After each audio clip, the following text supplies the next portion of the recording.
7 p.m. They repeat at the Bebrel.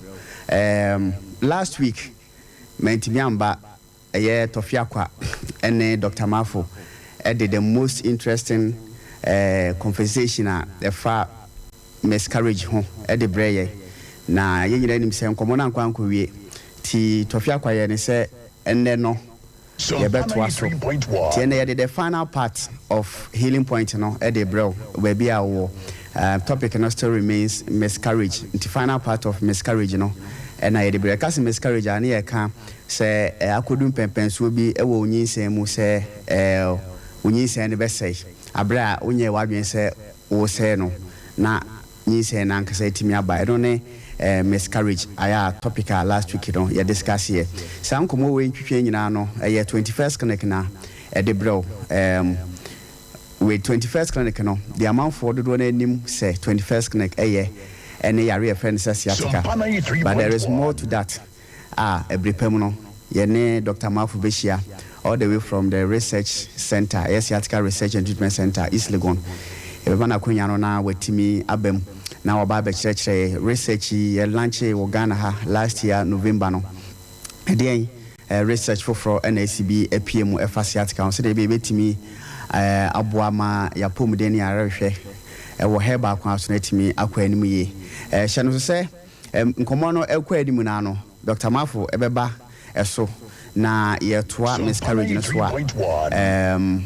waba be join ye na ye the miscarriage no etimi akweweye ye be fa more course na question bia afede wo etwato e de fa miscarriage ho no e bia last week no oka humanachi wentimi ambema wonso so no e be bie phone lines na intem se ne be etima fa more course na Dr. Mafo etimi eyi ano e de amount se ne se dwumadie we no enam wanchi ewiase FM eso ewo wanchi esanso enam Fabia FM ewo Enkranza na JFM ewo adwura enam Asta FM so ewo Techiman afi Ajenkwa FM so ewo Techiman enam Sompa FM so ewo Sunyane enam Kachire FM so ewo Brekum enam Winners FM ewo Sehwi Debiso esanso enam Radio Rainbow ewo Sehwiabo so sanso na Dynamite FM ewo Takwa afei Connect FM ewo Takrade oba nkoko nso a eye Okwew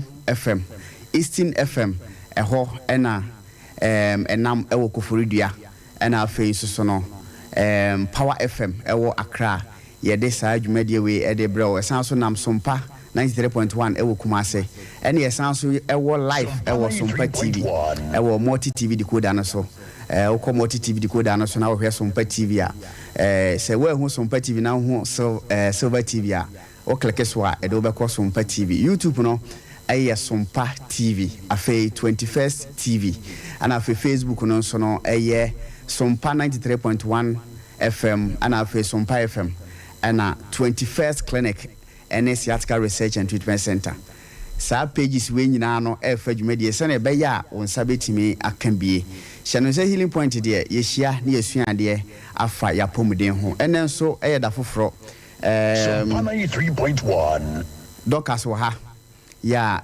the health news of the week de bebre health news of the week say last week na ohwe enkomo a na Tofiakwa ne dia in fact na hadwen kakra se yese akwara bonwa no mu achichide na Tofiakwa se Tofiakwa de okasusu dua se mi penyimu se mi ntwa no fo Tofiakwa se mi ntwa no fo o se me nyina ntwa wo de ka se wo Tofinu ntwa na se wo ma nyina eti wo yere so eti na o ka se wo sisu dua sa na doka se no kre mi su ntwa no fo na se be me ntwa no fo pa nka hwan na betimi aka o ma me danchen a obi ani hobio se obi foforo bi ho abasa se so otimi kire be ma panyimu no ntwa no fo a ntina asem bi ya aweho kakra na se akwala monwa no mu achichide na se panyimu bonwa na kire ne de na Tofiakwa ba bia wo bia no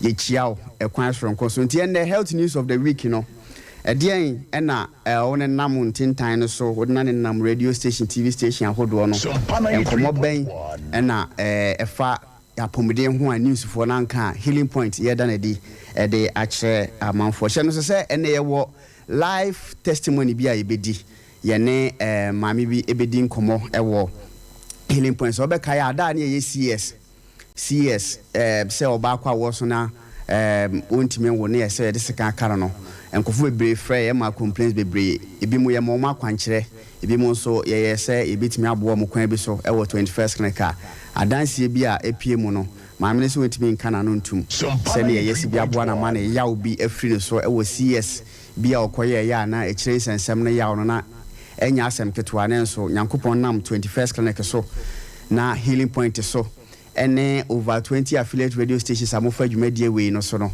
ene obetu na numutuo na ono so wetimi dia ma amanfo eti dache ma health news of the week you want sa kano anything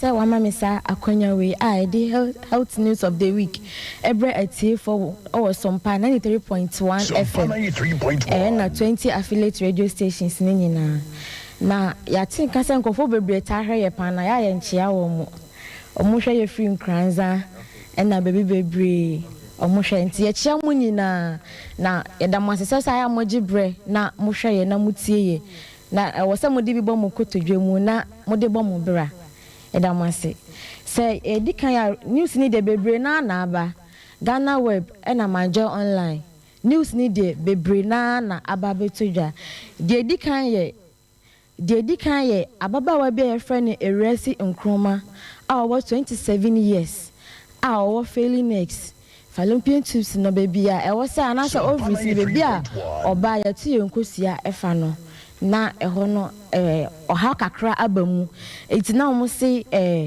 ne way no ne fallopian tubes anasa ovaries no baby e was anka se ne ka was e ya adwuma fa no at the age of 27 no e acted to say obi a over 50 years na say obi over 27 years onya ndu ni menopause stage no wa hurat da kra kwakonya ni menopause ankasa ha no pa na o kan no ka say oba wo honom na hu say o menses emba yi a ana say wo hu say o honam say na ya wo hu no esesa wo say wo do ani chere hospital say na adewe e sha say kwole ni chere hospital a bia enka bebia ababedru no enka endru sa esanse akofa oha bebrabre na ono at the age of 27 years no we nya ni menopause na ye chechirem ni ye ka sa ema bi wo hono ma omo wo hono mutimi nya menopause stage no 40 years and above but ekoba se ye nwua ni didie mu anase se ye nhwe ye hu yie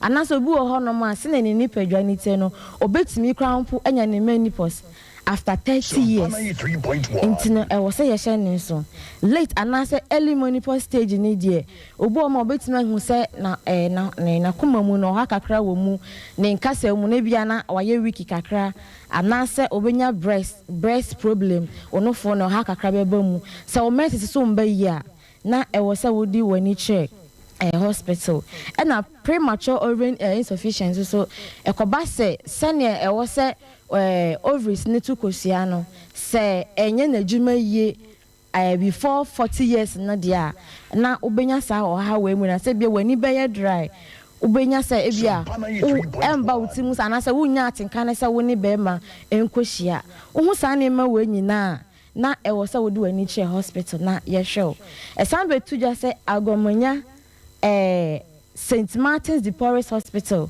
wa Eastern Region mami bi nso ho no ma wawo enkra memu enum wawo makomako 5 eye anigi sempa na mum doctor ogina mu je sa enkra yi awo Dr.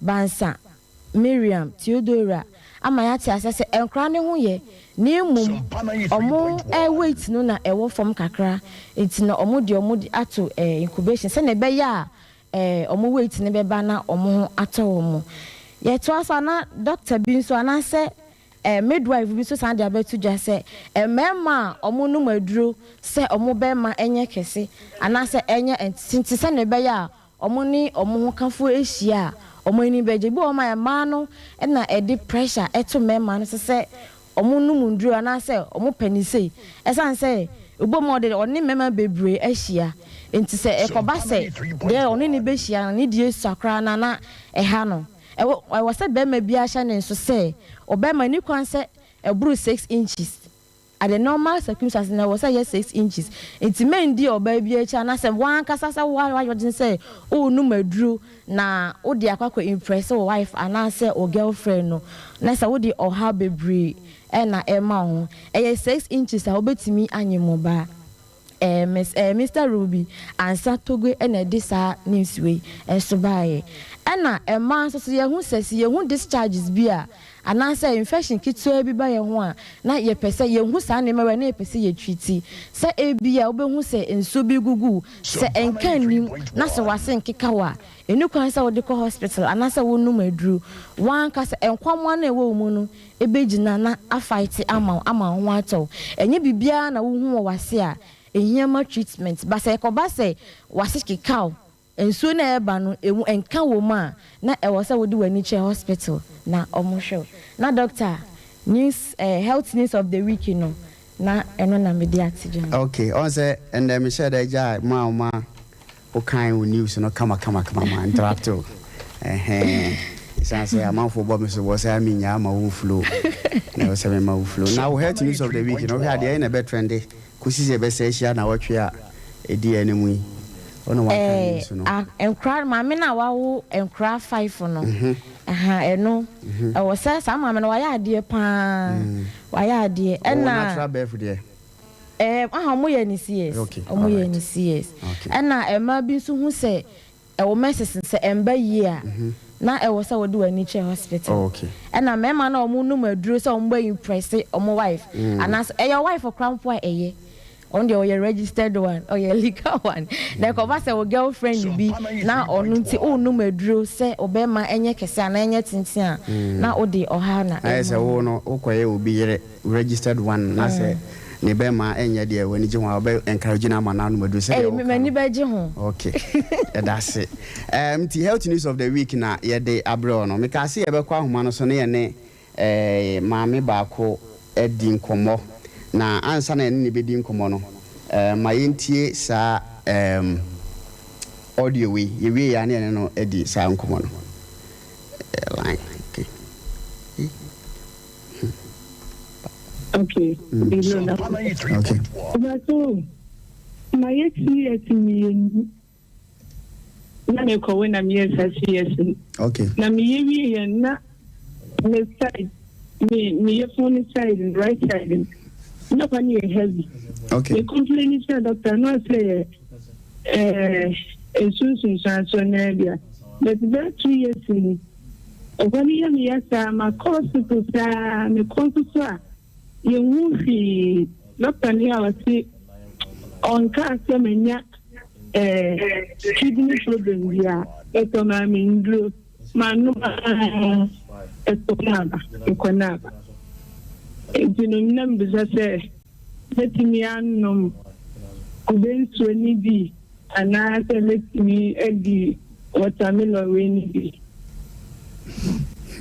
mate obetimi ayesa anyoma mienu ni na na ayama akakaduro nko waduane mu akakaduro fresh enti yamvan se de mema yekọ choba hodo aye ye no sa na ye de yetwini fresh ne de nkwan no aye de agusu adi kama na obetimi so atwitwa na sa na wo de warm water egu ho na nsuo ni betwe friends say akakaduro no mu aduro na begu nsuo no mu bo se nsuo na say yellow bisa na nso wanonom esan say wohia this anti-inflammatory properties no na it may go once our call doctor will review several times still now no I don't yes no so we'll try other alternative and now so we call upper up and say regional hospital call ya we call the national hospitals are hold on na you mako compano chikra ama say omo mama special doctor okay mama I think painkiller be. We no painkiller there cough and we do be 2 weeks to 3 weeks, you know. A time by and I'm sure they will can in answer me. We blending a garlic. This one my dear chief. No my son is na man let's go. Oh. You tried one day, in a problem, I mean, I writing. I see an to me, I know when I need to do. I ask him, find a last number, Nana. Many doctor for soon come over here, bet me. I wonder, sir. And Pajo Jinas, why men cut to line on that young fat or number, yes, sir.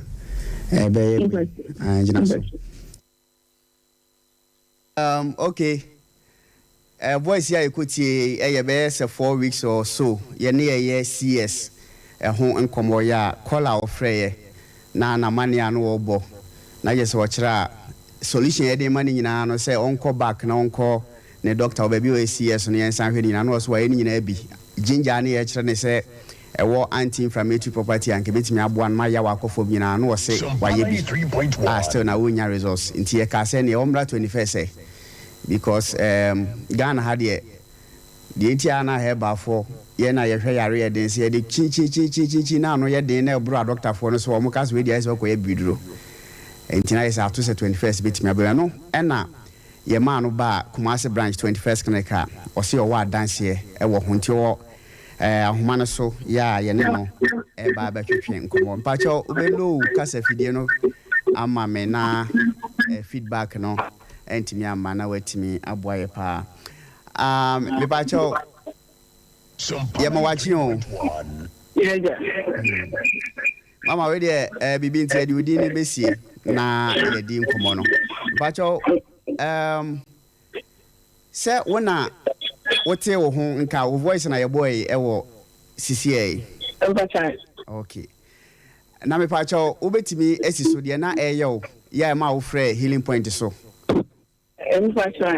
Pacho is so. Pacho. The name say. The night writing. Yeah, not any do. She said that let's get from him. And the right side here. Liam. And she said on never near. Okay. Let's see, I said I'm a boy. Let's much then is determined, yes. And mammy, no, so nothing I can add there. Oh, wait, Maka. Okay, much let me say, at Tantigeli, yeah, extinguity. And you may be under the there, Ninchi Shannon, think. Okay. Namin press up, Namin Shannon packing women 3.1. Me, in fact, let me know that a cheer me. Okay. Me yet was very weak. Me nine and I say yes to four no. A court. Na dear mamma will me say, a you name. And my name be a chap. And he no back on and that the call hospital on you complain to almost say. Therefore, my name is okay. And on my menu. You know, the good no. The menstruation number. The young Kupasi. Bama, Mentino, and Cockra, that's a cushion. Sure. And in the Busra, me, yo. And to me, so there's 21st. Oh, Yamisha pass also so, wait to me, I'll be there dancing. Now, I bet Shem Crofone crying.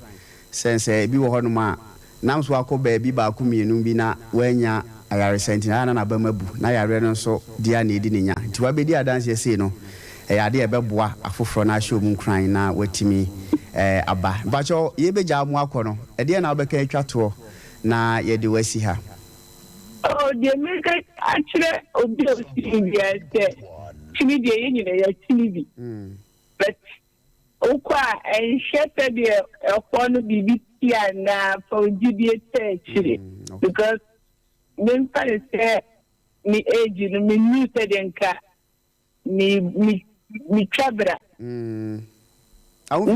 because me chida ufie ni ese so be call no mama medru eba ezekwa me ya admin ufie ni ese 43 okay okay yo and in me catch the biate the much the dia ni good all right and in me abuame okay and in bia emra 24 okay the meeting aka me bacho ya dasi bebre me produce ya ma me say from ya better see baby san say na nke hwehwe CS no testimony no but we so ye onion dey say 3 months bia me kan wasem because me say ma me bia no oba ye nchen wo yem kranzana na nisubri no ya ma ne ndro bia ne moja ye kama ni BP ye kama so bia na nisubri no sa na ye infection e ko so dizziness no ti fi wa mi hu sa je ne no almost bibia no betade sa asante je ne no e kire na ye kan wasem wo kasafide ya so eno no testimony and our producer Ediaba instead of the CS ne dey so and say we pon program na nam ne wo nsem kakraka we a healing point esunie said ye what no na ebre ne ko nti enche bia no ye ne Dr. Mafo ebe toa ye CS nkomo no so na ye wo follow up question bi e de be ma no ne de awie eye miscarriage eye topic no na yetimi intentem so no yetimi akwa ahoma no so na ye ne etiefo ne ahwefo so etimi edi nkomo no ebi atoa so enti se MCR se Dr. Mafo aye ready a na chese ebeko na 21st kan na de san nkomo we nyina bra bia maami edi ho adanse no na ohwa ne mfe ene sciatica ya ena afi ne nan ana etata ya ayete se fom wase na akwankyere de man radio so kra no e ma sa ne nan ne koi ansa na wode de aka e ba ya hwe nan me odi eho adanse no so wo takrade a na wo pe 21st connect na wa ba ne asa yare a eye efie kuma number 9 taxi station hodoma taxi station na load course net na wo efie kuma number 9 sa taxi station wa ana 21st connect ko takwa ye wo Roman stores no opposite takwa Roman stores no be a Roman sorry dan won e Ben Stadium Roman stores na no ni opposite pe ana 21st connect ko sanso na Nkranza head office wo no ho na start free ho no ye ne Presby Bank na wo Nkranza no Presby Bank ne wo eye opposite ana Nkranza hine a wonya ne ba bi kro na bro nsan na asepe ewo new market traffic light ro ha na yewo sanso na yawa da bia so de ba seko 2 weeks bia na ba seko police station da na chi na yetimi eden eboa no se obi ti awon fre Dr. Mafo na omra so na yentimi contentem tosu bio so no Accra yewo ba bi enan kaswa new market junction ye wo Obom road so market kwan door so na wo kaswa fa Obom de no Obom road to Obom road no asi new market junction ECG for biom office kese FFF pa esevo kaswa fo nyina sa new ECG office no new opposite na kaswa branch in 21st clinic ewo sanso na ewo dome yes St John's dome St John's so ufri kuma ase na nka ekwa Accra o ka kire ben so besi wo St John's a otra tantra here St John's usi ya no across kwan no ekubang na ewo ho na no na chi 21st clinic wo plot number 23 sanso na yewo East Legon American House also Sciatica Research and Treatment Center no aye adwuma tema so no ye wo Roman Church no edan na chi community 1 center tema community 1 wa no Roman Church na wa no na chi pe ana 21st clinic wo Kumase ye wo ehwa overseas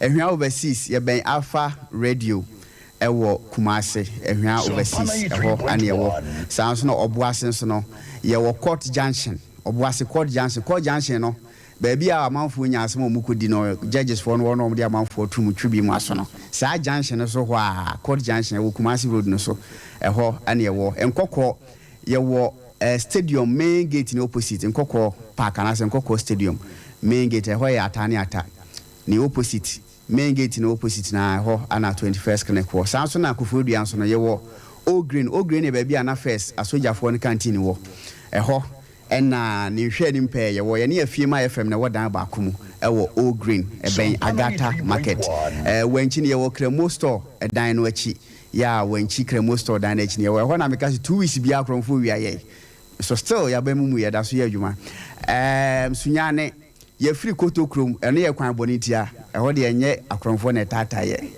na ye free kotokrom aba regional hospital no first gate baby a ATM no ewo no first gate ni hwe ni mpe hospital no ewo no doors nti wudi agora wayera nti make sure so be see for first gate and as baby a ATM no wo Sunyane regional hospital main gate no first gate the opposite ana 21st connect wo sisi a sisi Sunyane no ye ni kotokrom bio brekum so no ye wa mango ase ne Chris FM na oba bi faako san so na Gos so no ye ne Success FM edi enimhwe e wo Gos so abotan so se hwide bi so eye market no ase ho a ukọ nikanika kwan ne so ho no 21st clinic wo market no ase ho a na dwabo so no Radio Rainbow na chipe ho ana 21st clinic e wo se enje bi ntum dia ene na obefa ye number no na waje nchiremu ni ye number ne 0540 311 311 0540 311 311 ye nurse ba kwa ne ho dwopa an hu ni asem mene na ye adwuma CCS nie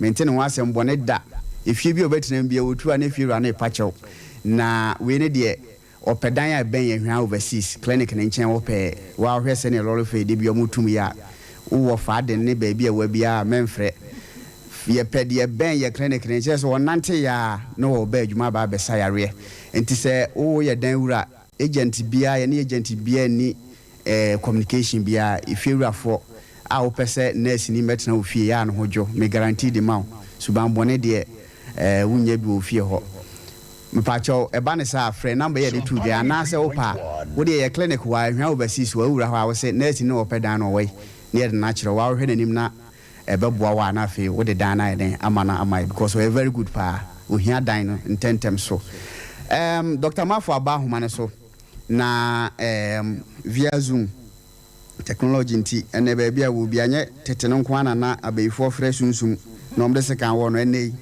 technology aye ne simple ba bia wo bia etimi no ye da ya twetwe nkomo Healing Point live from East Legon American House na makruchi questions bi wo ha ya me de be ma no follow up on miscarriage question na edin kan based on Dr. Mafo nkoma ne Tofia kwa edi last week no questions bi a man for Sunday ene me anso me dia me pese wo kire mu na etifo ene ahwefo nyina no enya ho ntiase ne se na o ka bibi se ye wo bibi e friend ne se ono miscarriage te se obi betimi anyinsen no anim so anyinsen nti sankofo no etore bi a o se ne menses ne ne edile o na wotwa beto so buanse na ne menses na ba ba so ba bebre ho na ma mi ko se ne yesa ma bebre ho no ma omunya nware ya omukra no se nka omunya abortion kwa nkombe naturally nkomo be ya kura firo sa na omonyem no mahu na omumenses na nsa den efri ho no ma baaye enu nti no me pese wo kiremu ho ne yie se na be ya obi wo no de opanyinsen no obi wo opanyinsen no so akwese ewuma se de na oka no otimenyam so na wahu na wanya miscarriage enti ede na be mani pa no ehu se me de me menses ya na se delay ayo ma na bai enya miscarriage na mo we menses na yentimi fancy miscarriage no kwan ewo mo pese omonyem Sompa 93.1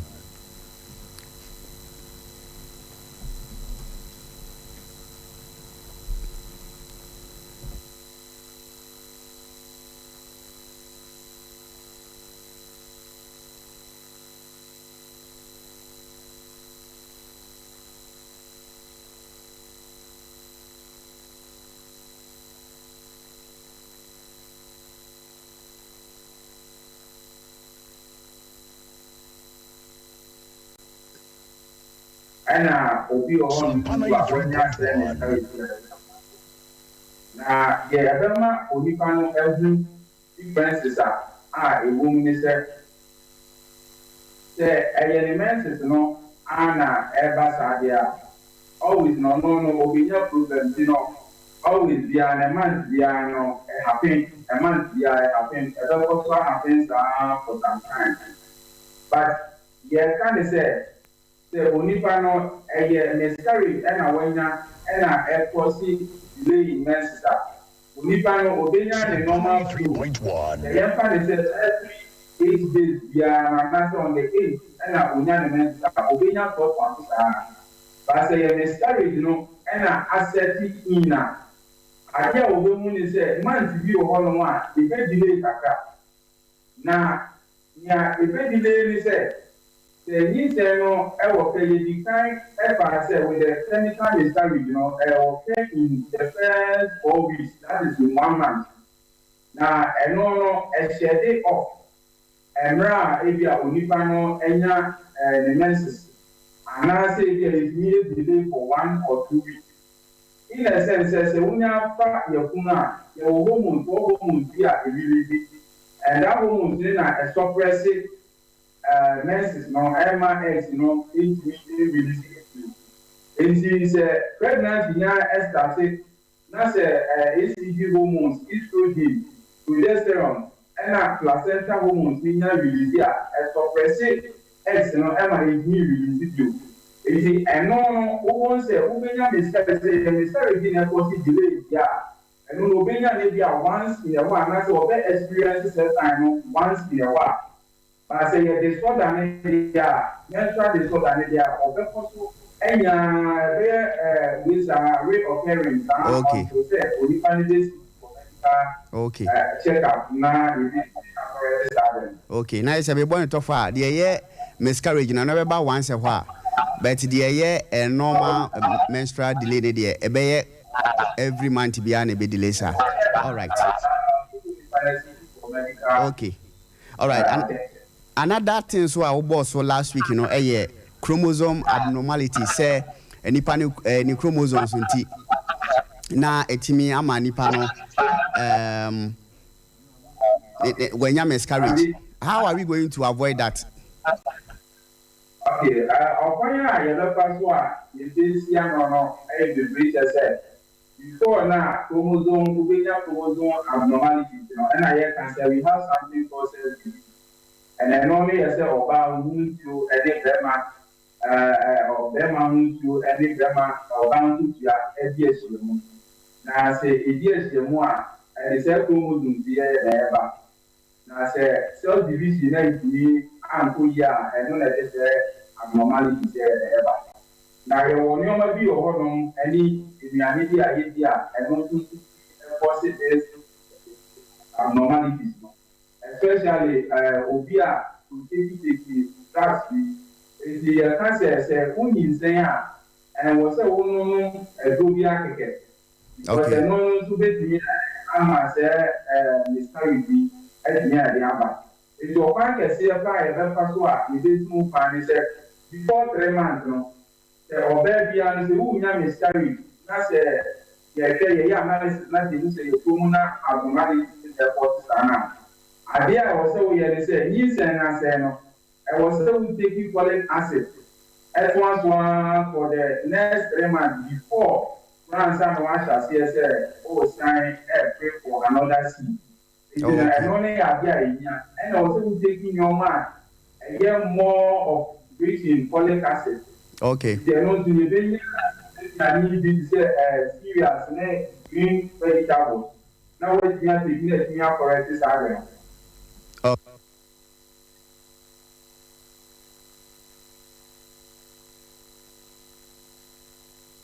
My last question, Baye, how do we identify incomplete miscarriage? Will be what me Ninsa say.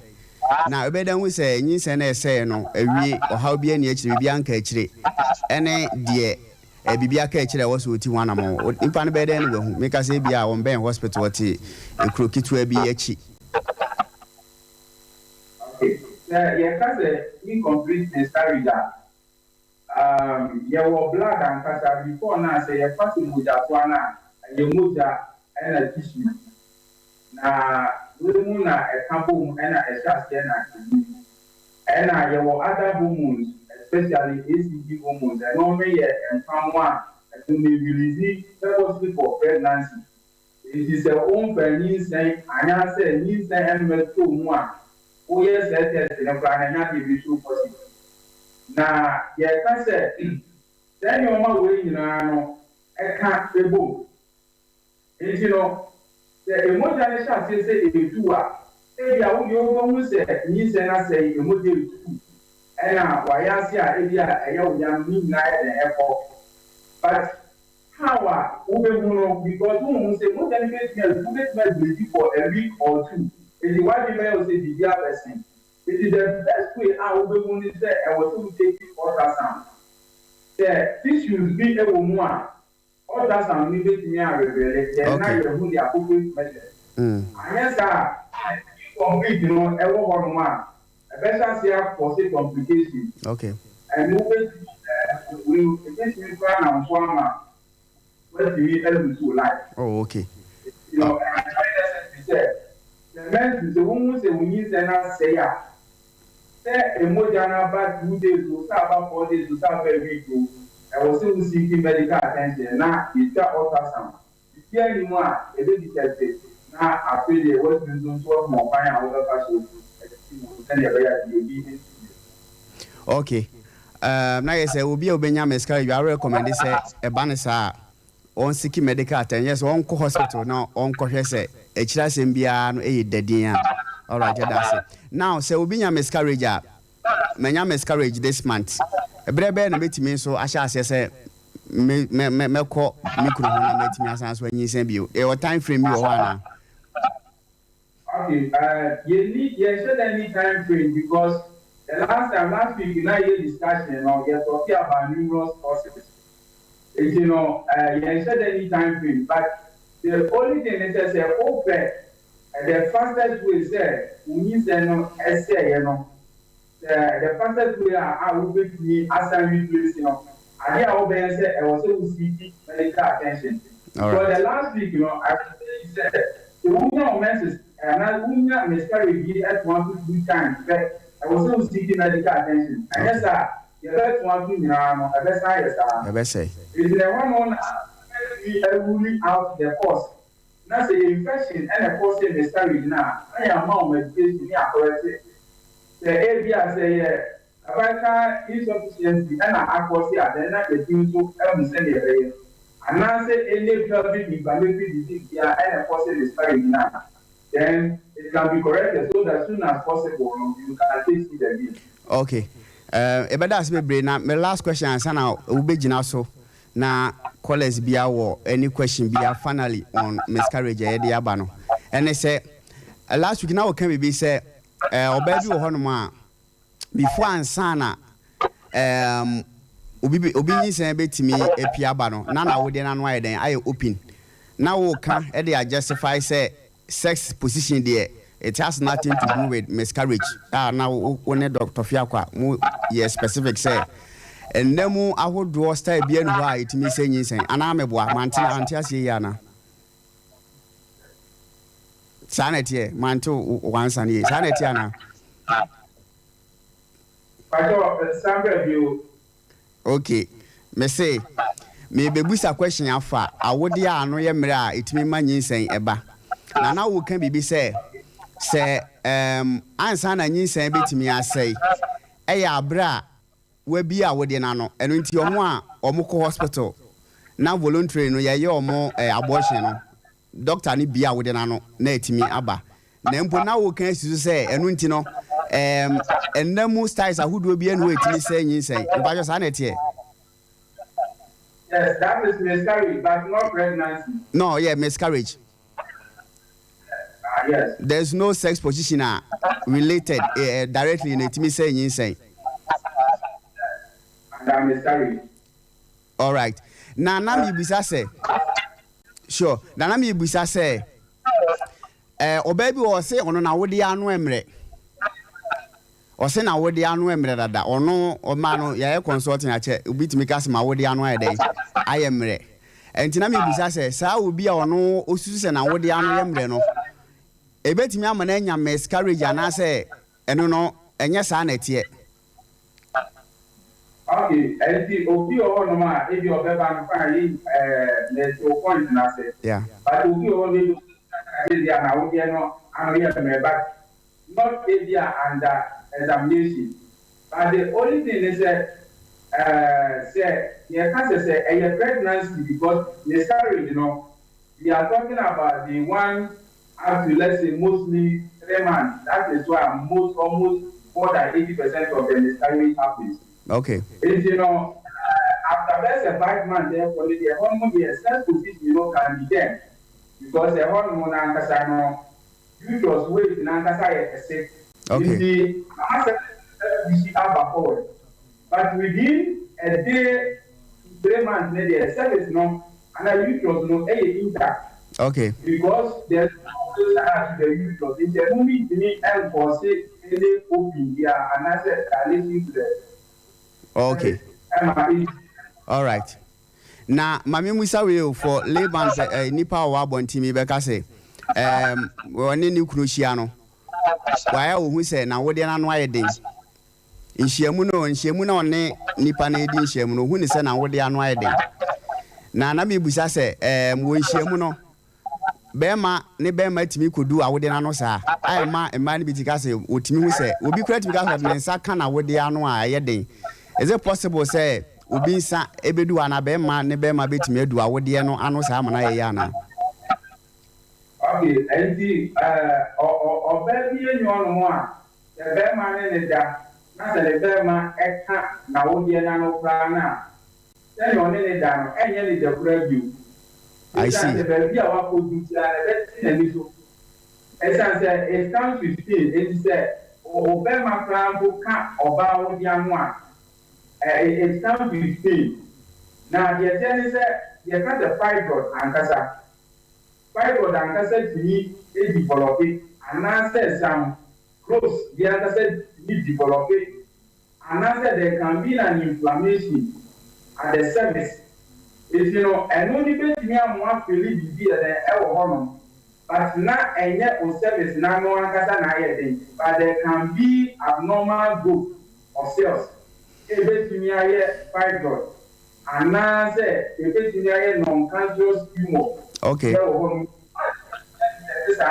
was saying to me, a banner, if you enter others and I say the problem the Ankasa was service now to be able to detect. Okay. Okay, na just say o kan sisu bia say be ma bia nu ane be ma betimi adu awode na no amana yi anya sa betimi aka but they can betimi aka but it stands to say no plan different that dia ano plan ye dey because all the service now is can we see me da say doctor Matthias me dey me question dey pempen yo me nye na yinti we be gina so na yakọ ahoma ne so na obi wa question bi ho no ma because me de mensa kama wo de anu aye de anyway no mate sa me ya sure say won so omo okay bi chiro I don't know whether it's a misconception or it is a reality me nye sexologist me nye gynecologist enti o nim de na de amaye no so betimi aboaye number betimi afre na waba kasafidie so no wabusa wo question bia wo pese wo busa 0551 931 931 0551 931 931 and 0548 931 931 0548 931 931 number nang say 931 931 number nang sa no 931 931 afedi odi bedi anim no either 0551 and I say 0548 enti 0551 931 931 0551 931 931 and 0548 931 931 0548 931 931 Doctors over church questions ni bia ma ye mfa 10 course na doctor ntimi ya no but I low radio no ne low TV no kra se na be ya ye nyina ye betimi ate wonka eye ne atimi aboa but we di be akase free but I can't see Sarah. Me kase free konongo odumatu. Me ba che etio. Mpacho doctor, mpacho mbusa doctor say. Omo na mensa. Aka me en ekosimi na mafo no suni nyina. Me mbuni yemi titiriti na ya me ya. Na no so problem there. Okay. I don't know question I am for miscarriage ho. Me ba che odi ba akase free. Me ba che o mi di Jamila. Me kase free Techman ba che etio. You can tell me the same doctor said. Sometimes if you are da uti pain or what case of that I say when you visit but ya pa and say then I na be buza doctor could I went to me or to be ya no hansan wako go omote ya no but you didn't be akase free but free Michelle come okay your friend George person me bisa say you feel to be ectopic na me say ectopic no the operation ever surgery ever now how long normally no okay can it last for 3 months to save the lady's life and I say it normally 2 weeks can it and it lasts for 3 months or 2 months or a month or more. Okay, all right. Doctor, a topic question very important. We have a bit more treating as a full topic next week. But you dini baby I'll say free. Me pa cho me dia American because I say Kumasi. Okay. Me pa cho me e bia happen. Hello. Me too pa. Me dem pa cho e bia happen that me dem ko ye 5.2 weeks and me dey miscarriage no. Wow. Na sa na dey ntina. Ma ya ko say me ya and me da study 2 ni na e dey buy. It me who at the for 30 minutes to see ni man. But you see ya che. What I say? E see ya che. Pastor, it's 4 months ni. All right. But you doctor beat me ya no ama. But you didn't baby I say free. Hello. But you didn't baby I say free. Yeah, for me, yeah, we can say free breaking. Breaking, but you eat you. But you don't say this. Doctor say miscarriage, you know, say a 12 back what is the best a year and say we best decision and say we take it. Okay. Me bacho yo. Me bacho odin baby akase free. Me bacho free. Kuma si atonso go. Me bacho eat you. Me bacho na mo kasa na mo say obe man no. 6 inches. Na person be say oba so ne ba how many inches? Hey. Case ne hu. Yes. How many inches? But you didn't baby I can say free. No, Derek. And the free swing. But my wife, that was me to me. I want to say, when so on by one number. In program, I will watch him. Okay. But I yes, I to as one now. But me be any sana aba, any sana aba, any sana of him no. Sana aba. Any adding Bosumi Biasa called Lab Namon testing you say, you say, and I say, a normal menses delay. Why? Now you would be abwa. Because be so an engine saying that. Anyway, my minyama doctor, sorry, now Doctor be a normal. But you didn't be a say free. But you didn't be Felicia Kuma. But you, many dear, not dear. What question? Hello. But you meet you. Maybe they know. Sometimes me na miscarriage. But a woman, so I mean, meant to know, and back.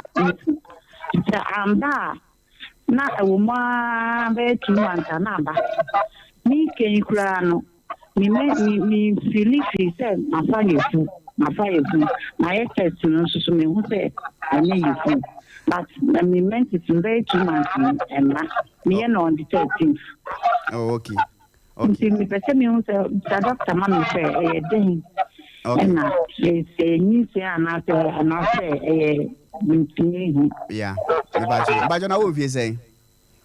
But you know 43 to 44 years. Okay. But you Doctor be ya normal. But you for last call wa hana doctor intiminya time any questions no. And but you odin baby akaze free. Odin baby akaze free. Who line is so? Okay. But you didn't baby akaze free. We didn't baby akaze free. Oh, OTA TV no. Okay. Hello. But you didn't baby akaze free. I don't know Dambai. Oh, okay. But you eat you. But you me yeah, nice son. Person me this a program. Okay. When you share na isu na san faba. Anim last one okay. But you did baby akaze free. Oh no, so free so. Okay. Doctor, I'm say questions na ba na questions no. Elective one be ba ku bi wom. Brena ka 10 minutes. Ma answer question in ya for the sake of time. So yeah, and every question is important. And I hope say you agree. Inti o questions na me say o church be ye no anu amaye na fe yetimi akọ. They said that me if you want my name and the doctor sent you okay, doctor, when you go back to kakra amaye na o voice na o form. Ti ba mo anu so kakra amaye na etimi aboa. Nti wo de on sa aka no. De watimi on sa aka no ye. ya no my intent times on the Beckham doctors the better to us one. Yeah, some kind of or see only 2 years the one or see out. Okay. There is and was say we need 2 years the one or see out here. So see our now how we are a non area infection so now a dear back out there now. Okay. The condition I friend of disease. Okay, PID. Now disease yeah, it gives me after civil service. The Obama service now one kasa aye eku. And now say because of the infection and kasa the bit nya mo ase an kasa na eku. If you won on to say the two sets answer na over say who keeping. It became before and after sex, as a result of pelvic inflammation. It was a Obama to an amount. Okay, next one. Next one is about ectopic pregnancy. Yeah. Ectopic pregnancy, okay, within fertilization, that is, and now will be the funny and that, when you have to see the period of 3 months. Now, there can be visa implantation. Implantation is after say, Oba, any Bema who to live yes, you know. Was trained Ankasa and nothing with that one, a train a crowd of Fallopian tubes. In the first 3 months, Nansan, the best as I attach itself to the youth for that talk I will give you. Okay. It's me after first 3 months, then me a mama talk I will give you one. A woman earlier terminal as ectopic pregnancy. It's I know why you abortion big men. And so it's me for say tissue and that's a Fallopian tube. Every next one so. And your man, we need this other part of the topic now. Okay. All right. So it's within we have to 3 months. Okay. But you're breathing, you know. Question be will be a grant as you. Yanko. So now, and also say a spell mechanic or sick. Only from ADS Yamuana, the moon to side and Samba. Yeah. And I gave a classical sign of pelvic inflammatory disease. I if you're going to see me after time now discussing. I don't know a sign a year when returning. Okay. I mostly as a result of infection and scar tissue, I develop it and I causes that sperm returning. Okay. And the doctor saying other person will be doctor's question being doctor I'm mixing in 5 months, 2 weeks, and I didn't say, and on your pains, pana bleeding on some, so I didn't process.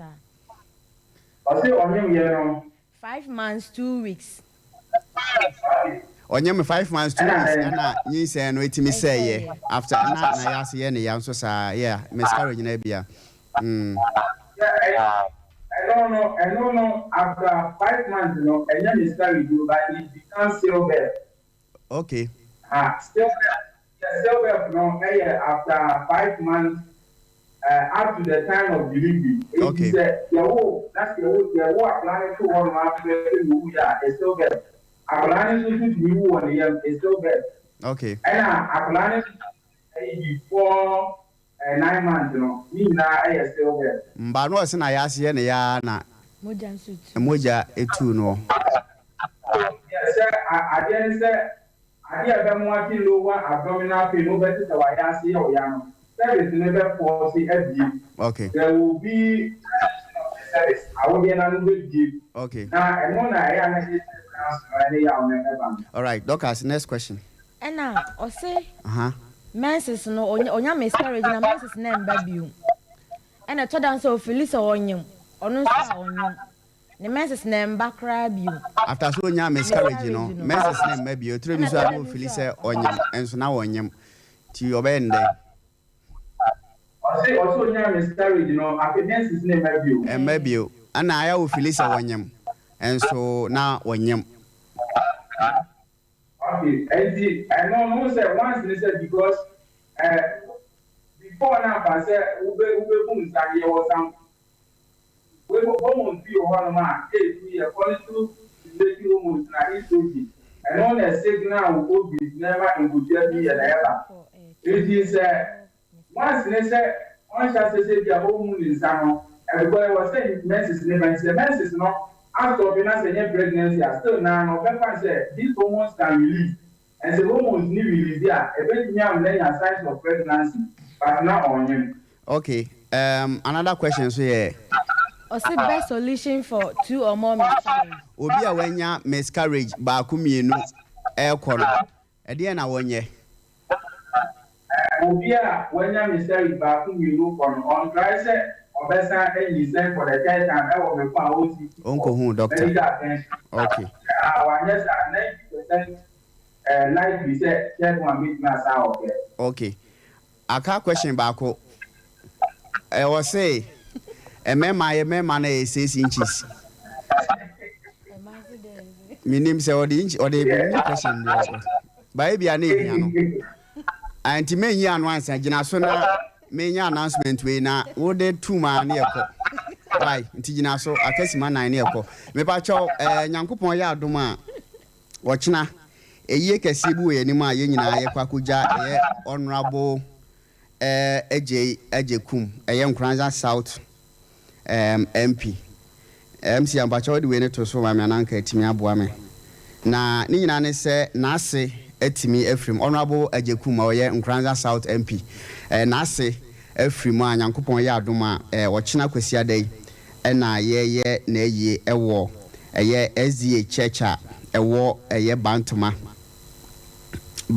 SDA church nyabutrema me pa na eye maami a ye friend say Miss Rosina Kra ya onya 64 years no na were hu sami esi wo amanone a nyankopon ya adoma na eye ho hyehyeye busua no de hyehyɛ so okumase abonten so a ye de ne betu mpam ewo State Boys Basic School Udu Bantama na obisa State Boys obi abekiro I think say ben Asanteman me former school ya baby omubwa oyeye nyankopon ya admo chena kwasiada enti State Boys School ho ana omubede dano omuwi omde ne bekọ adwumam cemetery ano pattern pepepe na omakọ akọpẹ no krabie na afi omde eye na ankasa behyehyɛ so ewo FSA State Boys YBU ansa omde bekọ esie no beye wufunsom e de ama no wo SDA church a ewo Bantama na no pa no nkro pepepe na nyankopon ya adoma adwada 18th ya July ya adwada no so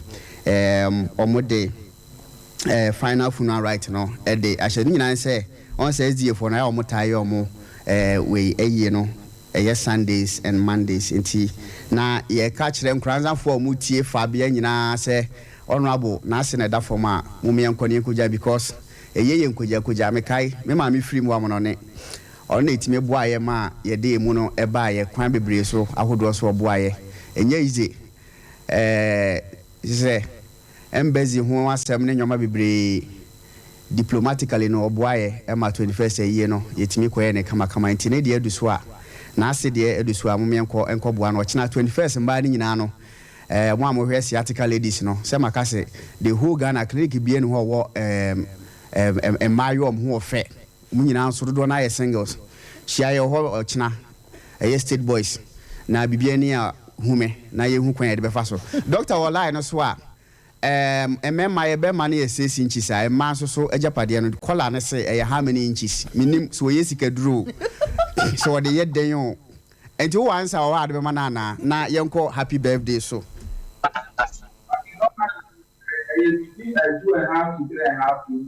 Doctor, where's winning? Hey, case in who? Was it how many inches? 2.5 to 3.5 inches. But Obani Bama years in one is me a so from 3.5 to 1.5. On the normal. Now I say during intercourse, let me extend it. During intercourse, no, extend it. Any American formula way say 6 inches. Now 2.5 to 3 inches. Now extend it to 4 inches. Now it's all free ma. You be minus 2 inches. Now it's be possible. Be possible. Hey. Any color no. wa me esua de you asemo me enko next yetema Grace Grace Edino birthday Andra na nya asem so happy belated birthday to Grace awo on a picture na daso no we mu nyina mo ware me se Nyankopon ya do kina hia we ye na se bantuma SDA church wana State Boys birthday na ekoso no na gina doctor nchen ya mo twa cake no chiano time na ya so nti birthday no next for ya mo bia happy belated birthday the any birthday next Dr. Simon Owo Tema branch Yankupon ya do esi week we ma mepia me san dada ya we di bedi sa birthday nti ye behwe nim se ye benya almost live video na ye timi de aboa yes 21st de ya dodo ye ho pa ye regardless ye wo enemies of 21st clinic yes ye wonko fu bu ho mo ye enemies to the clinic we enemies ni o ma hodo bebre e bi ye landlords omudi eni nya asem getwa e bi ye adwumayefo na nkasa odwumayeni a wogya adwuma na nanka de ma nanka adwuma na gu o ye enemies of the clinic and then nkofo bebre omodo so ye say so na nkofo bebre a e bi na ohu omo e wo afide ne so enti Grace ye bompa ese Nyankopon e mawo nkwatenten no onye wakoma so ade emfa mawo oso pa na ogina no e kese ya o sabiri o hwe enti echia nurse for eni obi bia oti Nyankopon ya adoma next week by popular request air topic Dr. Mafu beka ya ho na yetime de air topic nkomo no etime de abrel enti ba bia wo bia no Nyankopon ya adoma Sunday we eye ochina yakwa yie no eba honorable ajekum na ase yie no yakoba wi anwumre 7 pm obetena eye Sompa TV na afi watimi ahwe repeat of this broadcast na callers no question mbisa nyina watie ni bio na answer na Dr. Adema nyina wasa atie ni bio na Nyankopon ya adoma dasende ye the healing point another edition aye a topic de ebebro then e dey topic ba ye betimi asi ho kwan kora na topic na ba we betimi awo ana se wontimi nwu bio ye mpanyimfo ana se ye young age nko a ye wo nuane bi ana se nyuma bi ya etimi obi nya a topic ana madodo sen percentage wise ena India child bearing age no mutimi nya a topic share ye Nyankopon ya adoma healing point so next week ni emfa sa nkomo ni nyina no emfa emro ye de tiefo nyina ase wa ohwe Sompa TV no koso stay tuned na ye cross over to Accra Sports Stadium near the MPP4 omu delegate congress so conference no de abroba bia obi na de ya enim sende obi betu obi na obi so awi ni nti obetena afidi na china wetie live on Sompa 98.9 osuyane na afi Sompa 93.1 mejemu ediama minua panyi nana kwabena kese na wetibe de sa live feed na dia free Accra de abroyachia etiefo ne obibia 21st clinic number no 0540 311 311 0540 311 311 you more than 15 branches and e Ghana ham say ya baby a wo bia no wo pese oba na ye hwe wa nya siatika nkwa na ye hwe ya re bia fruity be ka wona ase no wo fra ye branch e ben wo no ye be kiro na watimi agba na ya hwe ye card ye 50 Ghana cedis oba ho bo bia wo ho bia no de fabra ne mfa nhyase na ye mo bi ko nei aho kire wo ba bia obi anim se aho kire e wo ho nti ye nyi insurance ye ma wo yem hye okura wo de oba de okura bia ye be hwe so oba na de okura bia ya hwe wa frɛ ye healing point afrɛ ne gu enim ase e kiro se de American ni mimini ye number ne 0540 311 311 0540 311 311 0540 311 311 question bia wo bia ka kire bia no o frɛ number no na se o person ne Dr. Mafo ana se 21st can Dr. bia di nkoma omo be refer e di ama na watimi ensaka Nyankopon ya adoma da sene ye behia